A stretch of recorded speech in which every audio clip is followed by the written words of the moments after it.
So there's a Maisa for Mendel Futafas. Mendel Futafas was a chassid of the Lubavitch Rebbe, the Friedrich Rebbe, the Lubavitch Rebbe. In a lot of the videos, you could see him. If you know what he looks like, he's in all the videos by the Fabrengens. He went to Siberia for teaching Chassidus, and he went through a very difficult tekufa, mamish moisen nefesh. So there's a lot of stories in the Chabad world from his time in Siberia, and he said once that there was one time where he was in like a political prison with a lot of prisoners, but also a lot of people that were doctors and lawyers that were just against the government. And he said there was one day where everyone was kind of down. It was pretty depressing, and they were all just describing what their life used to be like and how it's much worse now. He used to be a doctor, he used to be a lawyer, and they're going around the room, the prisoners, and they get to Mendel Futafas, and he seems fine. So they said, was your life so terrible that, it stayed the same by going into prison? He said, no. He said, but your identity was a doctor or a lawyer, and you lost that. He said, I was a chassid, I'm still a chassid. I was an Eved Hashem, I'm still an Eved Hashem. That hasn't changed. Golas can't take that away from you. The whole inyan of Pesach is to keep that dignity going. So how do we do that? So let's talk for the next few minutes about how we keep that mentality throughout Pesach. Just a couple points, and we'll begin. B'chalal, I think there's a difficulty of Pesach in Golos. I think it's one of the strangest things. Ki'ilu haitzim Mitzrayim, and while you're still suffering and still having the same feelings that you had yesterday, the same feelings of tsaris, of anxiety, of fear, whatever smallness that people have, it doesn't change that. You could fly to Florida, it doesn't change that either. So the Seder, what's the inyan of I'm feeling geula? B'toich hagolos, it's a very strange thing. It's a very strange thing to experience. And two more points, and then we'll begin. There's a ruling from the Mechaber, the Shulchan Aruch in Siman Tav Chav Ches, Sif Gimel. It tells you rules, like calendar rules. Now, generally, it doesn't really make much of a difference, and the Shulchan Aruch is telling you halachas. I mean, you have to know this. The Shulchan Aruch says, a siman l'kviyas hamoedim. One of the ways to remember the calendar days is atbash. Gar, dak, hatz, vaf. But let's focus on atbash. Aleph, tough. Aleph is tough. What this means is Aleph is the first day of Pesach. Aleph, the first day of Pesach. That day of the week is always tough, is always Tisha B'Av. That the calendar day of Pesach, so this year Pesach Seder is Wednesday night, so that means that Tisha B'Av will be Wednesday night. Okay. It's telling you an interesting thing about the calendar, so you could be that guy who, knows. Well, what's the pshat? Why is the Shulchan Aruch telling us this? And one more point before we begin is that the Seder is supposed to be the Seder. It's supposed to be in the proper order. And there are certain discrepancies. The most famous one is Kaddish before Orchatz. It should be, you should wash and metakin yourself before you mekadesh yourself. Fine. But one of the problems is matzah is eaten before mar. Right? Maitzi matzah, mar kaira shulchan aruch. Well, why is matzah eaten before mar? That's strange. So you'll say because you always wash before you eat the meal. Well, we had karbas before, so matzah is symbolic of gula. Mar is suffering. Why would you get the suffering out of the way, then you enter gula? What's the pshat? Why is the matzah before mar? It's a shayla that a lot of mefarshim ask. Okay. So let's begin.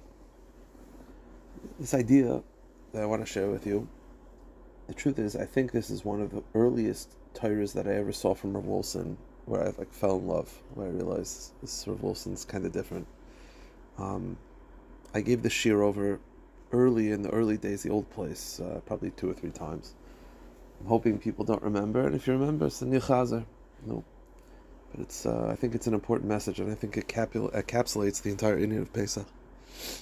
It's the Gemara in Baba Basra. The Gemara in Baba Basra says, Boi minei Abba Khalifa Kruya Mirav Chia bar Abba. Abba Khalifa asked Rav Chia bar Abba the following question. The pasuk says that there were 70 Jews that went down to Mitzrayim.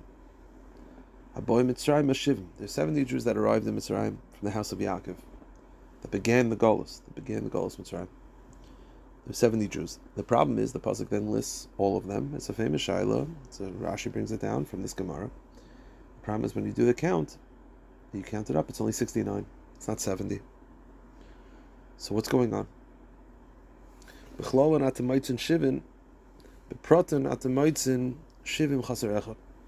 Gemara has a question that it says there's 70, but I counted only 69.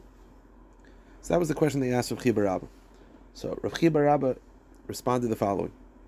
He says, Margoli is toiva hoisa biyadi. He says, I have this pearl of an answer. It's a mevakish la'avdim, you want to take this pearl away from me? This is my pearl. Now I'll tell you, mamish, you saw this mamish a gem. Hachi amar of Chama bar Chanina, zu yecheved. This 70th mysterious person is Yecheved. 70 people arrived, even though 69 people left. It's like a riddle. How do you get that way? So the answer is, one was born on the way. And who was that? Yecheved. Shahirasa b'derech. The mother of Yecheved conceived her while they were traveling. V'lidasa bein hachaymas. But she was born bein hachaymas. As they were entering Mitzrayim, that moment before Mitzrayim, she was born. Shenemar, Asher Yolda Oisa lo Levi b'Mitzrayim. The Yecheved was born to Levi b'Mitzrayim. Leidasa b'Mitzrayim, in Harasa b'Mitzrayim. Yecheved was born in Mitzrayim, but she was not conceived in Mitzrayim. So 70 people arrived, but 69 people left, and that's the discrepancy. Okay, very nice. Here's the Shaila. So Wolfson asks a question, in Munas Yitecha and Parshas Vayigash. He says, Tzarech lahavin, I have a question. My Margoli is matzakan. How is this such a pearl?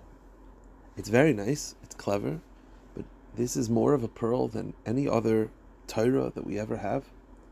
That this is such a pearl, such a unique concept, that someone was born while they traveled. Okay, Magoli is Tuva. There must be something else here. This must be a very deep answer, a deep explanation. So what is that? Now, the Medrash Rabbah on the Parsha, on Vayigash, gives other answers. I'm going to focus on two of the other answers in the Medrash. One is Yecheved. The second answer, says the Medrash, is HaKadosh Baruch Hu. B'kvoid b'atzmai was the number 70th. It's like the Chassidish Azach. You have 10 people, 9, plus Hashem is a minion. It's from this, that the 70th person was Hashem. Anoichi Erin Mitzrayim. He was the 70th. And there's a third answer. And I think the third answer is pretty astounding. Is that the third answer is Serach bas Asher Heshlimus Aminu. The third answer is that the 70th person is Serach, the daughter of Asher. Now, we'll find out some more about Serach today. Now, that's a strange thing. I'll tell you why.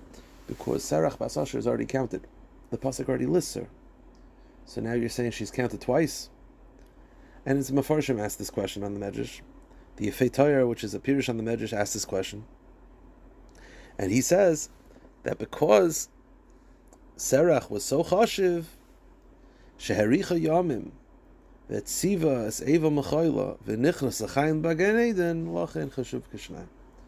At Serach bas Asher, we'll talk a little bit about her today. She's like the most interesting woman, like the most interesting man that Dosaki's thing. She's like lahavdil, the most interesting woman. Serach bas Asher, what we know about her is she's most notably the one who told Yaakov Avinu that Yosef's still alive. But if you look into the Midrashim about her and the Zohar, the Midrash says that she was also the one who had the secret of Pakod Yifkod, that she knew the secret terminology that the Redeemer of Klal Yisrael will say. She was also the one who 210 years later told Moshe Rabbeinu where Yosef is buried as they're leaving Mitzrayim. According to the Zohar, she was the one who was involved in Shoftim, by Shimi ben Gera. You're talking about by David HaMelech. You're talking about hundreds of years later. The Zohar then adds that she never died, and she entered alive to Gan Eden, like Chanoich. So because Shema is the most interesting woman, so because she's so interesting, because she's so chashiv, she's counted twice. I think that's a strange thing. Interesting she is, chashiv she is, but counted twice. What's the pshat in that? So let me explain. And this is the side of the entire night. Rav Wolfson writes, by the paragraph that begins Emunas Yitecha. The rest is Kimat straight Rav Wolfson. Rav Olson said, Kvar B'arti, I've already explained, Mashi Isa b'medrash Eicha, that the medrash tells us, Hashbi'ini b'mroimim zelil Pesach, Haruni la'ana zat Tisha B'av. That the medrash equates the first night of Pesach with the first night with Tisha B'av. And this I mentioned before, Ki ba'oisa yom b'shvua shechal ba'yom alav shel Pesach, b'zeh hayoim chal Tisha B'av. The connection is that the first night of Pesach is always the same night of the week of that same calendar year of Tisha B'av. V'simin atbash. Now what's the pshat in this? Who cares? It's brought down a Shulchan Aruch. What's the meaning? Says Rav Olson, the Indian of Golus is not like the story of Purim with Achashverosh. You see, Achashverosh killed Vashti, and then he caused a problem, and he said, I have to fix this problem, and he replaced it with Esther. That's not what HaKadosh Baruch Hu does. Meaning, Hashem did not just send us into Golus because we sinned, and then he says, they did tshuva, so then I'm going to take them out. No. There was never a point where we were lowered into Golus without not just the promise, but without the process of redemption already beginning. Ha'inyan, the explanation is, Ki ef shel churban v'Golus etz Yisrael. There's no such thing as churban and Golus by Klal Yisrael, ela imkein hu mushrush b'gula, unless the Geula process has already begun. See, HaKadosh Baruch Hu doesn't just place us in the Golus and then say, I have charata, I feel bad, I'm going to take them back. No. Chas v'shalom. Hashem, before He places into Golus, He already starts the process of redemption, as we'll see. And what that does is, it makes the Golus, by its nature, fleeting, because the process of redemption has already begun. Secondly, it makes that every part of Golus, all the pain of Golus, part of the redemptive process, because the story of Geula has already begun. That HaKadosh Baruch Hu would never place Klal Yisrael in such an empty pit. And the truth is, V'im leili tzeisim im Mitzrayim, koivei amasai chal leili tzeisim im Yerushalayim. And therefore HaKadosh Baruch Hu does it, where every single year, the night of the Seder, the night of Geula, is the very night that in a few months there'll be Tisha B'av. What that means is not just a coincidence. What that means is that very night that we're sitting on the floor in Avelus, it's dampened and it's softened by the fact that that night has already experienced Geula. And what that means is that the Geula process has already begun. That Hashem doesn't just place us in Tisha B'av, but before Tisha B'av, Hashem already starts the process and says, you're going to actually have matzah and Karban Pesach that same very night. And the truth is, just agav, you don't think. We'll talk about this for a minute before we go weiter. I think part of the role of being a Jew is to get your hopes up about Mashiach. I think that's what you're supposed to be. I think that's the obligation. It's a piece of the Yeshua. Achakale b'choyim she'avai means that you're supposed to wait, like you're waiting for a bus. And when that doesn't come, you're disappointed. And that's part of the process. That's what Hashem sort of wants. And you're seeing this more and more now.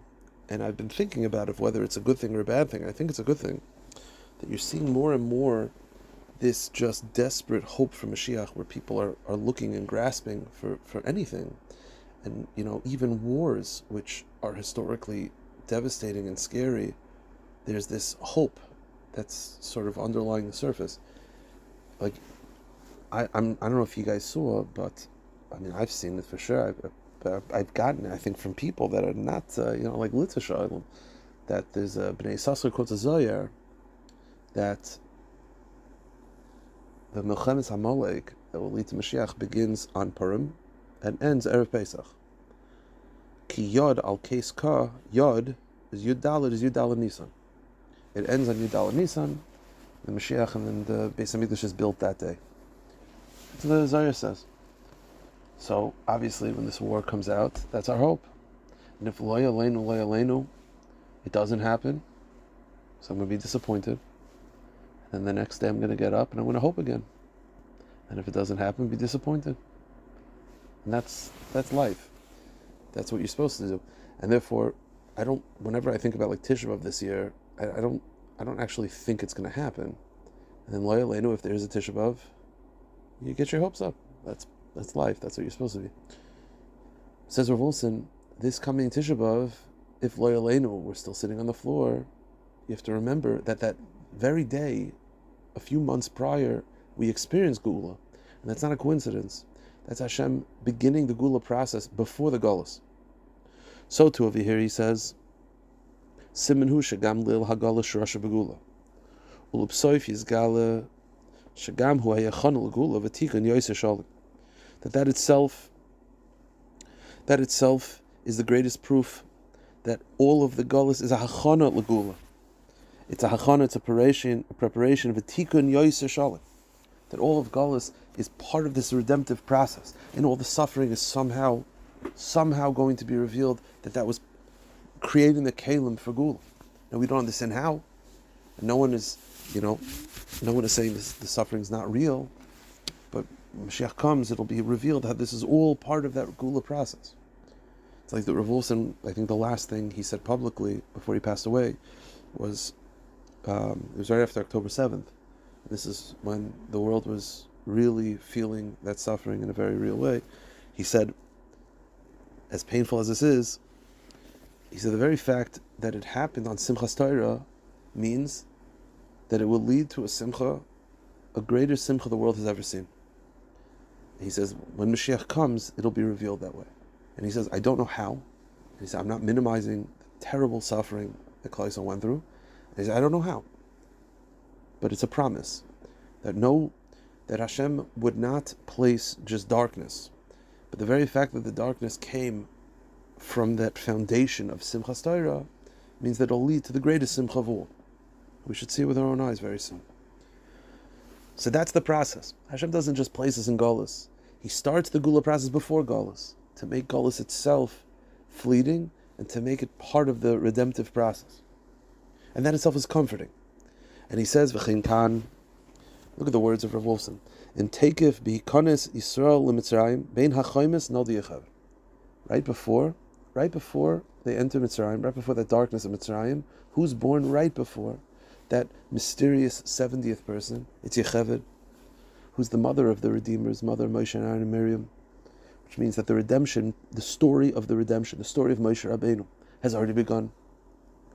That Yocheved already now is born, and she's going to have a daughter, Miriam, who's going to have a prophecy about Moshe, and she's going to have Aaron, the lover of Klal Yisrael, and Moshe, the melech of Klal Yisrael. And all that began right before Golus, to show that the entire Tekufa of Mitzrayim was by its nature fleeting. And it's not that Hashem put us in Golus and then had remorse and brought in Moshe. That Moshe had started right before. And therefore he's not born in Eretz Yisrael. Yocheved's not born in Eretz Yisrael, because that's not part of Golus. But she's also not born in Mitzrayim, because she's too much part of Golus. But rather, right before Golus begins, the story of Gula has already started. Look at the words of Wolfson. Nolda Yocheved she'ima shel Moshe, Aaron, and Miriam she'ima shluchim legula, the mother of redeemers. Simin, that itself is the proof shebenekudis hareisha shel Golus, that at the very beginning of the moment of Golus, the hardest part of Golus, which is always where it starts, sham gam nitzmach nekudis hareisha shel Gula, that itself means that the beginning of the Gula process has begun. Shari Mitzrayim hi al gvul Eretz Yisrael. Right at that moment, that step over between Eretz Yisrael and Mitzrayim, of Geula to Golus, u'ba'oisa drisas haregel shabayatzu b'Mitzrayim, ba'oisa drisas noyred shayrish hagula. That itself, that moment, the Gula had begun.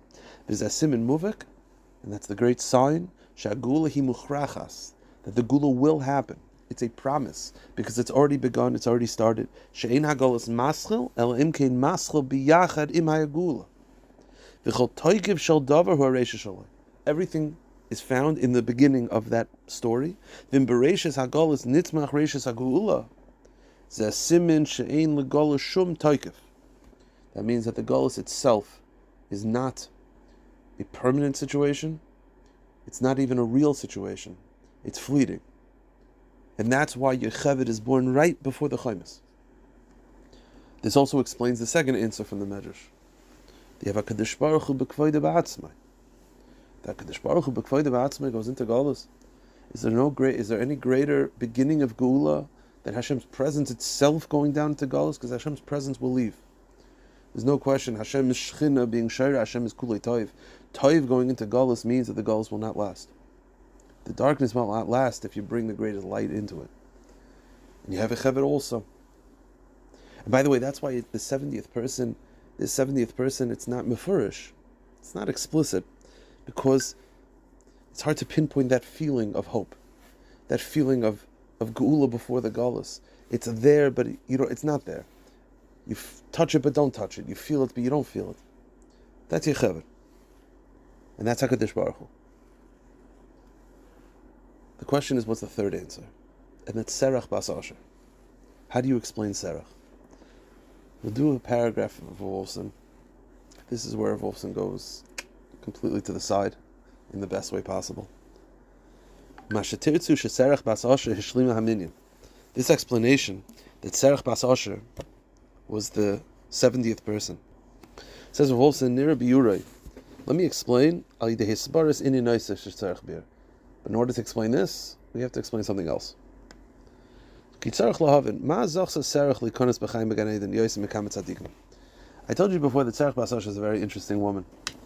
And she was zeicha to enter Gan Eden alive.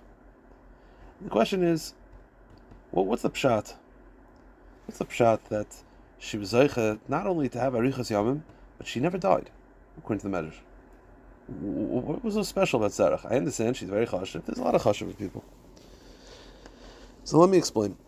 There's a concept from the Arizal called Soid HaIber. I spoke about this on Shavuos a few years ago. Soid HaIber is that when a person is doing a certain mitzvah that is very much affiliated with a tzaddik that passed away, a tzaddik's, his neshama will come down and sort of be implanted for a short period of time in your neshama. He'll sort of give you that booster pack. Now, the reason for this is because practically it'll help you mekayim the mitzvah, because oftentimes there's obstacles for performing a mitzvah. And secondly, also it's a chizuk for the tzaddik that he's able to still be mishtatif in doing the mitzvah. It's called Soid HaIber. I'll give an example. I think one of the most famous examples in the Svarim of Soid HaIber is this exists. How much you believe in it is sort of irrelevant. This still happens today. There's a sefer called Shivchei Ari. The Shivchei Ari brings down that the Arizal, stories of the Arizal. So it's a sefer that's quoted by the Chidah and Shem Agdolim.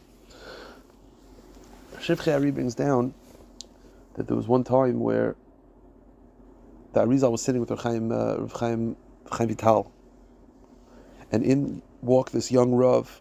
He was young at the time. His name was Rav Shmuel Di Uzida. He wrote a sefer called Medrash Shmuel.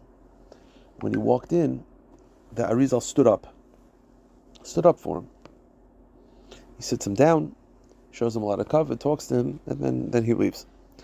So after he leaves, Rav Chaim Vital goes over to the Arizal and he says, "Why are you standing up for such a young bacher? You're standing up for him. It doesn't make any sense."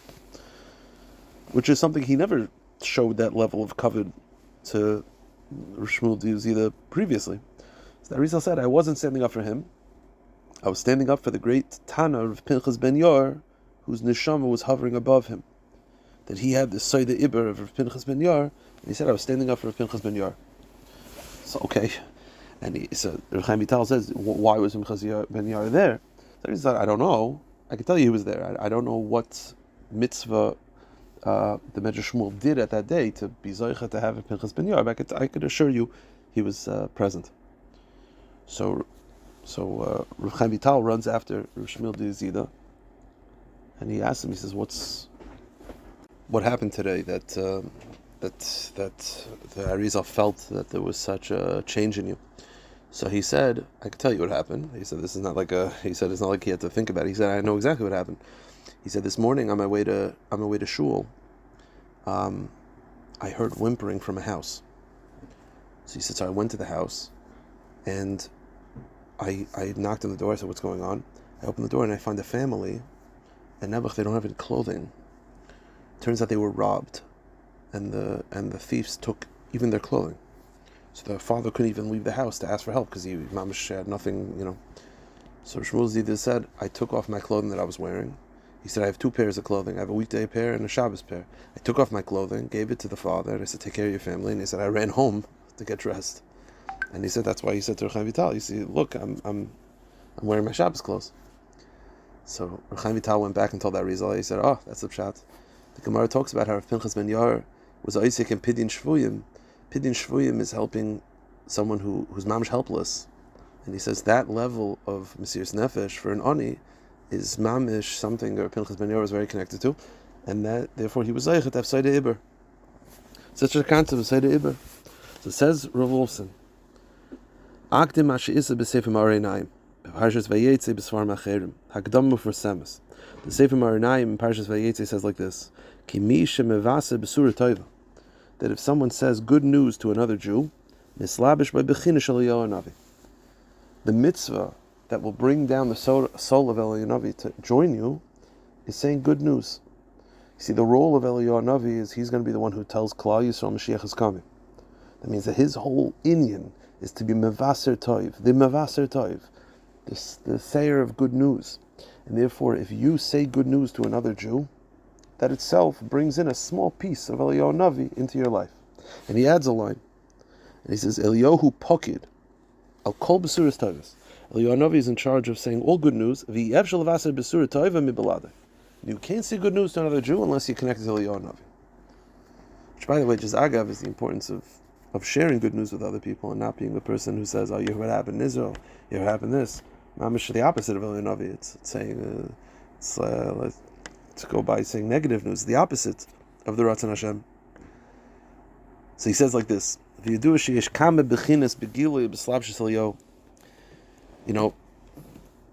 Hanavi comes in different forms. Every time you say good news, you get a piece of Eliyahu. How much of his neshama comes down and joins you? Depends how big of the news. Eliyahu Hanavi's whole mahalach, his whole mahus, is to say good news to all of Klal Yisrael, to say that there's a redemption coming, which is not just redeeming one person, which is not just giving good news to one Jew, it's giving good news to all of Klal Yisrael. So he says like this, I'll say it out so we see it inside, it's an amazing thing. He says, Yaakov Avinu was mamish all of Klal Yisrael. All of Klal Yisrael was found within Yaakov Avinu. Everything was contained within him. Yaakov Avinu was Tzibrochen for 22 years. He thought he lost his Yosef at Tzadik, his Tzadik Yisod Olam, his Mashiach ben Yosef. He thought that was gone. And when Yaakov Avinu thought Yosef was dead, he didn't just think Yosef was dead. He thought that was the end of Klal Yisrael, because he knew that Yosef is the key. So he's sitting mamish in Avelis for 22 years. Comes Serach Bas Asher and says good news to Yaakov Avinu. And he was Mechaya, she was Mechaya, Yaakov Avinu. That itself means that he says Rav Wolfson, a chiddush, the entire neshama of Eliyahu Hanavi came down, b'shleimus, and she was zeicha mamish to be walking in embodiment, mamish to have the entire neshama of Eliyahu Hanavi hovering above her, not just a piece, the entire thing. And he says, Yaakov Avinu choshev kechol klal Yisrael shu aviyim, v'hu masabel al Yosef shemenu yoytze nishmas Mashiach ben Yosef. And therefore Serach Bas Asher says, Oid Yosef Chai. Hareze Kamish Mevasa L'chol Klal Yisrael. It's mamish like the role of Mashiach of Eliyahu Navi, to say that Mashiach is coming. Shemashiach ba ubevadai ka'odem kizeh nislabish v'nischaber Eliyahu b'chol b'chinusa shtimusa. And therefore Serach Bas Asher mamish had the entire Nishmas Eliyahu Navi with her. So he says, it says of Wolfson, I believe that she was Zoicha to hold on to that neshama for the rest of her life. And therefore she entered Gan Eden alive, because it wasn't her, it was Eliyahu Hanavi. And Eliyahu Hanavi is Chai V'Kayim. Eliyahu Hanavi goes in alive, as it happened with him in his lifetime. And therefore her Arichas Yom was not her, it was Eliyahu Hanavi. And he says that's why she's counted twice. One is for her, and one is for Eliyahu Hanavi. So he says, and that itself is the greatest siman of Geula. That you have the 70th person going in, that mysterious 70th person is Eliyahu Hanavi Mevaser Toiv. Eliyahu Hanavi, the role of which is to tell the Klal Yisrael is going to be okay. goes into Galus with us, and that itself is a siman that the Gula will come. So according to this, you have all three Yaitze, and therefore he says, Therefore all the three answers are the same. The Indian of all these three answers is that HaKadosh Baruch Hu does not start Galus without beginning of the Gula process. And therefore this 70th mysterious person, this feeling of hope before Galus begins, this feeling of Geula before Galus, is Yecheved, the mother of the Redeemers, is HaKadosh Baruch Hu B'Kvoid Ba'atzmai, who's going to take Klal Yisrael out. It's Eliyahu Navi, who's going to be Mavaseh Toiv, that Mashiach Yavai. All of this goes into Galus with Klal Yisrael, and that itself is the greatest promise that they're going to leave with Klal Yisrael as well. I believe this could be the Yesod of how you're supposed to have Pesach in Galus. I started with some questions. How do you have Pesach in Galus? We haven't left yet. The answer is the Indian of Pesach is to try to tap in, is to try to feel the 70th person in your life and all of Klal Yisrael. It's to try to have that hope. It doesn't mean that everything is done. It doesn't mean that all your pain is gone. But it just means to remind yourself that HaKadosh Baruch Hu does not place Klal Yisrael, Bichlal u'Befrat, into suffering without beginning the redemptive process.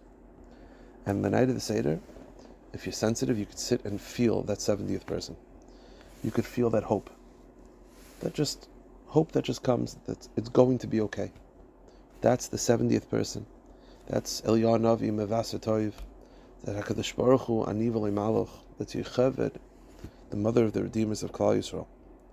And that's why maybe you have Matzah before Mar. Because Mar is the Golus. But Matzah is the Gula that begins before the Golus. Matzah is that redemptive process that starts before Golus to make Golus itself fleeting. Let me end off with a Maisa. It's a Maisa I've shared in the past, but I love it. And to me, it's a very beautiful story. The story goes that the Rishner, one year, around Purim time, he was very upset, and he was just not in a good mood for a while. Again, I've said the story over before, but to me, I just think about it every Pesach. He was not in a good mood. So the Chassidim assumed by Purim is a time to be freilach. Purim, he'll come out of it. And the story goes that Purim also weiter, he was very upset the whole time. Just not in a good mood, didn't want to talk, didn't want to deal with people. I get that. But so the story goes that it was at the Tish on Purim during the Suda, and they sent him a badchen, a comedian, to try to make it a little happier, raise the mood a little bit. And he's trying, and he's juggling, he's doing whatever he's doing, and he's bombing because the Rishner is upset. So the badchen looks at the Rishner, and he starts yelling. He says, "What's the point of us being a chassid of the Rishner? What do we gain? We should be chassidim of Naftali Rabshitzer." He says, "The Rabshitzer is in a good mood always. So we get experience from it. So it's good in this world and the next world. In this world, you have a good time. We have a relationship with the Rabshitzer. And therefore, in Shemayim, we have a shaykhis to him." But he said, "What's the tachlis of being a chassid of the Rishner?" He said, "We have no shaykhis to. There's too many chassidim, so you don't even know us. And every time we see you, you're not in a good mood." So everyone's startled. Everyone sit back and shaken by this. So the Rishner looks at him. The Rishner said, "So get out of here. I never asked for this. I never wanted you to be here. I never asked for you to come. If this is not for you, then get out of here. I don't care. I never asked you to come here. I didn't invite you here. I didn't invite anybody here. I never asked for any of this. So go." So the story ends off. The badchen looked at the Rishner, and he said, "We're not leaving." He said, "Because you're the truth. Because you're emes lamitoy. And we will follow emes always. We're not going to leave you." So the Rishner hears this. He closes his eyes. He starts to smile, and he says, "L'chaim, l'chaim." He says that there was a decree hanging over Klal Yisrael for weeks now, and he said, I couldn't break it. But he said, but your description of that relationship that you have with me is mamish klal Yisrael l'Kadosh Baruch Hu. He says, sometimes it feels like it's, what's the tachlis? What do we gain by being a chassid of Hashem? And he says, and even if you hear that cry out from Hashem of, so get out of here, the answer is, Hashem's the truth. And we're not leaving him always. And that itself broke the decree. And it was a freilich in Purim. So that's the inyan of Pesach. The inyan of Pesach is to remind us that although we've been in Galus for 2,000 years, we're not leaving Hashem, and Hashem has not and will never leave us. And the avoid of Pesach is to feel that hope, to feel that geula that's simmering beneath the Galus, that 70th person, that mysterious 70th person, and remind HaKadosh Baruch Hu, to remind yourself more importantly, that He's the truth, and we're never going to leave Him, and Klal Yisrael is the truth, and He's never going to leave us.